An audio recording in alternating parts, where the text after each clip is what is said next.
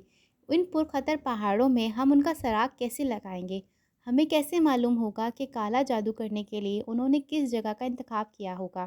میں سب جانتا ہوں، اسامہ نے پر اعتماد لہجے میں کہا۔ امارا کی نظریں اس کی طرف ہو گئیں۔ اس نے سر جھکا لیا۔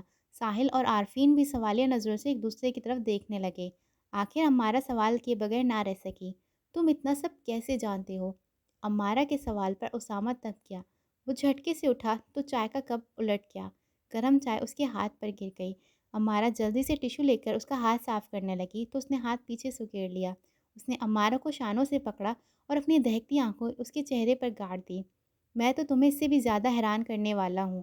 میں تو یہ بھی جانتا ہوں کہ وہ سب کتنی بار روئے تھے اور کتنی بار ہنسے تھے۔ جب زندگی ان سے دامن چھڑا رہی تھی تو وہ کتنا تڑپے تھے۔ ان کی آخری چیخیں سب کچھ میری سماعت میں گونج رہی ہیں۔ اسامہ کی آنکھوں کا کلر بدل چکا تھا۔ اس کی آنکھیں نیلی ہو گئی تھیں۔ امارا پھٹی پھٹی آنکھوں سے اس کی طرف دیکھ رہی تھی۔ اس نے پلکیں جھکائے بغیر پوچھا، تم ہو کون؟